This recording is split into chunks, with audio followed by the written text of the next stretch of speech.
Yeah, so good afternoon, everybody. This is Shade here. Today I'm going to be speaking about or chatting on understanding file permissions. So this is supposed to be like a basic introduction to what file permissions are. So one way or the other, we might have had to deal with file permissioning, maybe when you want to set up some stuff on your system, and then you just go online and you see something that relates to how to change permissions on your file, stuff like that.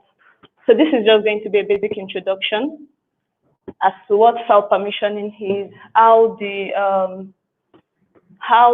commands are actually formed, and I hope you enjoy it as we go along. Thank you. Okay. So firstly, I would like to just give a little intro as to what file permissions actually are.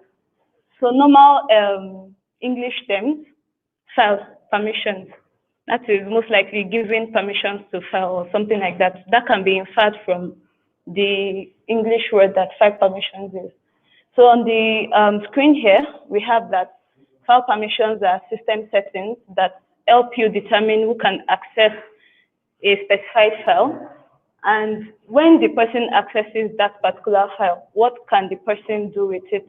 There's a difference between accessing and actually working with a file. So that is basically what file permissions are. And when we're talking about file permissioning, there are different levels to the permissions that a user can have, or better still, in this case, I would say the different types of groups of users that we can have when it comes to permissions. So we have the owner. The owner is the creator of the file or folder. So I'd like to state ahead that when I say file permission, I also mean to include maybe directories or stuff, just giving permissions to folders, files. Yeah, so we have the owner. The owner is the person that created the file or the folder. We have the administrator, who an admin is someone that has that probably needs to change some things on the file, stuff like that. Just basically the function of an admin is who this administrator is. Then we have group access, we have public, and we have individual users. So these are like the most common form of permission levels you're going to find when you look online. They're actually like, they can be named different stuff. You can probably see. So here where I put or global, sorry. So if you go to, say, another website or another tutorial that tells you what file permissioning is, global can be seen as public. So it means that if you go somewhere else, you can find different terms for who these guys are. But at the end of the day, the most basic form of users you will find are this. The owner is always the owner anywhere else. He owns the file. So yeah, then it is also worth it to speak about the types of access you can have when you are talking about permissions. Like I said earlier on, permissions, a synonym for permission will be given access.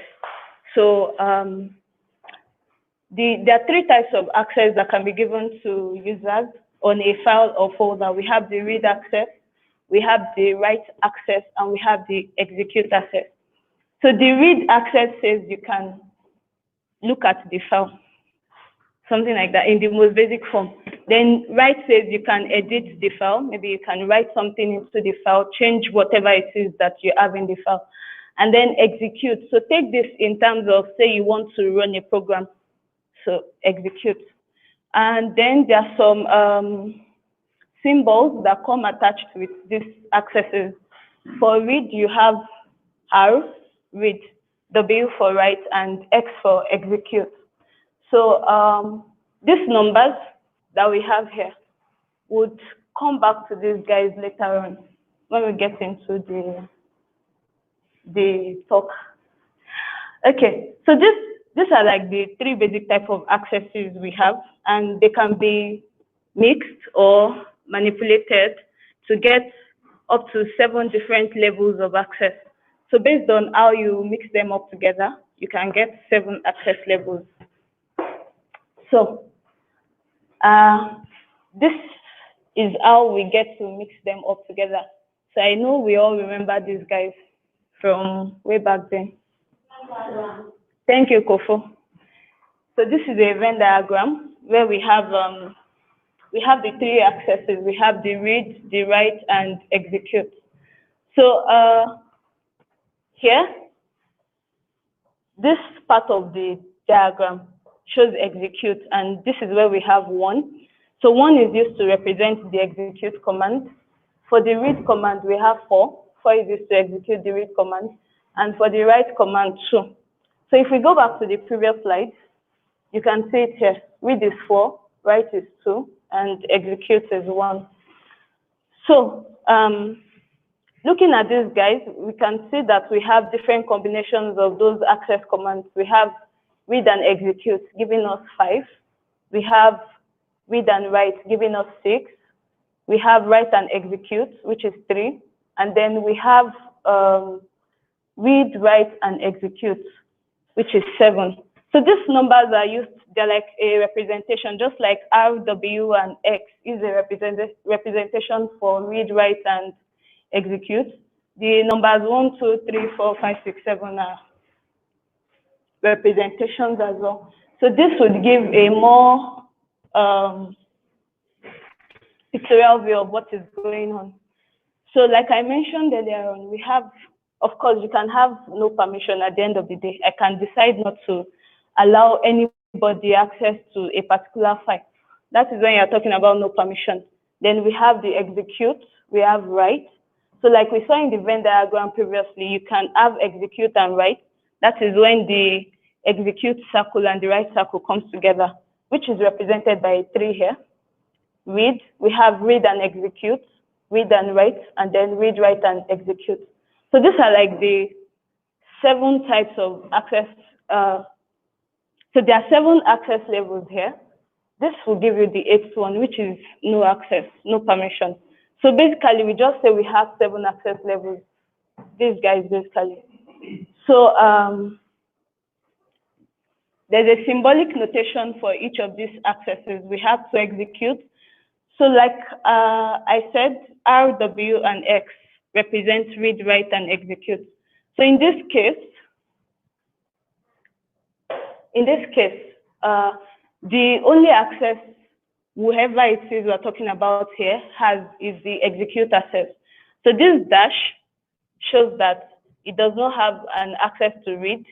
The second dash shows that it does not have access to write. And then for the third one, we have an X here, which says this person has an access to execute the file.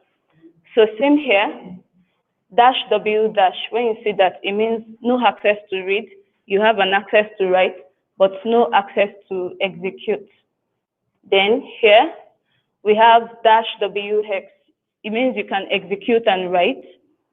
Then here, it means you can read, you cannot write, you cannot execute, and so on and so forth like that. So looking at a combination, you can actually make a combination of any of these guys to tell the various users on your system or on the server or wherever it may be, what type of access it is they have. So we'll be moving on to the users of the system, the types of users we have, and how you can actually specify what access a particular user has, something like that. So this is it. We have, basically we have the owner of a file, we have a group, and then we have all other users. So in this case, like I mentioned earlier on, when I mentioned the, sorry about that. When I mentioned the basic users we have, I said the owner is the creator of the file. So whenever it is you create a file, you are the owner of that file. Then we can also have group. A group can mostly be specified on your system. you can say, okay, this set of people are a group, and then they can have access to so and so files. And then for everyone, we have all other users. People that are not specified under your group fall under everyone. In fact, the owner and group kind of fall under everyone. But at the end of the day, this is just like an exclusive set. Every other person that is not here falls under everyone. So I'd like us to take a look at these symbolic notations that we have here. So for the owner, we have the notation RW dash. This means that the owner can read and write, but cannot execute. And if you look at the octal notation, we have 6. So if you go back to this guy, where's read and write? Here. So those symbols are practically just representations of these guys. When you want to write your command, you don't want to be writing read and execute on the terminal. You don't want to be writing read and write. So this is a way faster method that has been devised to carry those actions out. So for this particular file, the group has just read access, which gives us 4 for the octal notation, same as everyone else. So with this particular file, it means that only the owner can come to that file and make some changes to whatever is in the file. Someone under this group access level cannot come and make changes to the file. It can only read the file, and then everyone else as well can also read the file. A good example would be, say, this Google Docs document. If I share a file with you, I can decide that you only have access to view the file, which is read in this case. You can only view the file, you can't edit. So that is like a very good explanation of this guy. Okay, so moving into using the whole story we've been talking about on terminals, on the terminal. So I have in my desktop file, in my desktop folder, sorry, I have a permissions folder. And this command here, ls-l, would list out the all files or folders that I have in that folder, and also tell me what permissions are attached to them. So when I do this, in my permissions folder, I have a folder called file permission. So when I do this, it returns this guy to me. So this tells me that this is dr blah blah blah. The D tells me that I'm in a subdirectory. And then if we go back to what we've been talking about since morning, you can see the first 3 characters after D, which is RWX. That is for the owner. It means the owner of this file can read, write, and execute. Then the next 3 characters is R-X, which means what? You can read, you cannot write, but you can execute. Then the 3rd level, or the 3rd user group, which is R-X, for everyone else. It also means that everyone else can read, they cannot write, but they can also execute. So, yeah, so this is what basically happens when you create a folder or a file. This was me not doing anything to the folder. I just created. So this is default setting. The owner has both read, write, and execute access, all 3 of them. And then every other person has read and execute access.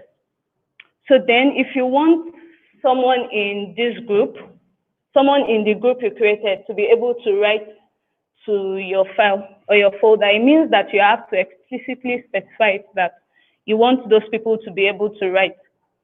So which means we have to check out some commands to do that. But before then, let's just quickly do a quick explanation of this. So we have the owner, the group, and all other users, like we've been saying previously. So for the commands that we'll be talking about today, you have to know what these guys are. These guys. So U represents owner in this case, G represents a group, O for others, and A for all users. So by the time you are writing out your command on the terminal, you want to specify if the command should happen for Oh, okay. So you have to specify if the command should happen for all users or for a group or the owner, something like that. So, and to do that, we use some assignment operators as well. We have the plus and the minus. Those guys will help to tell us if we want to add a specific permission or if we want to remove a specific permission. So going back from the folder we created, so we have this already. Now, if I run this command, chmod, change, if I run this command, a minus r, a is for what? All users. And then minus means remove, r, read, and then the name of the file. So it means I want to remove the read permission from all users. So if I do that and then I run the ls minus l command, I have this. So at this point, you can see that the read permission has been removed. So the owner has only write and execute access, and then every other user have execute access only. Okay, so same here. This is to show that you can also decide that you want to use the octal, the octal representation. It does not necessarily have to be character based. So if you say 640, what is 6?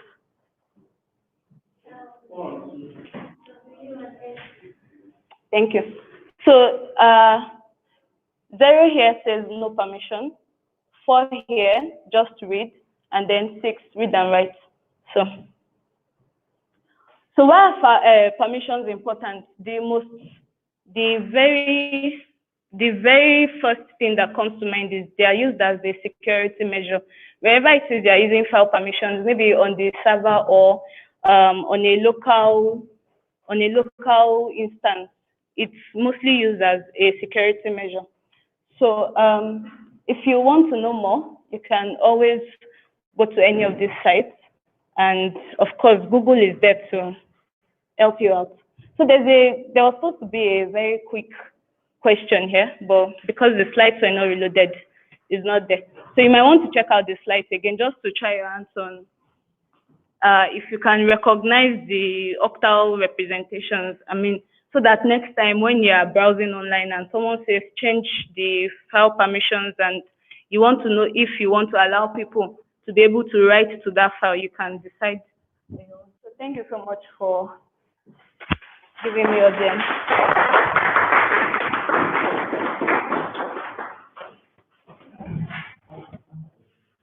Yeah.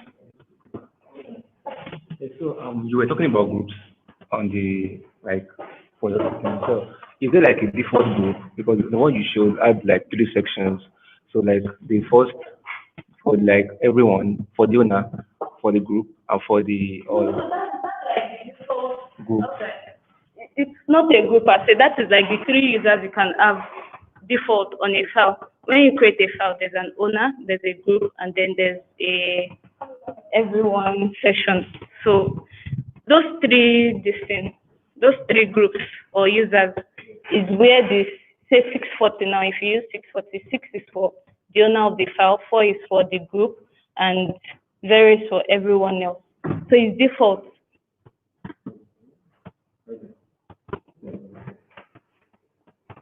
Thank you.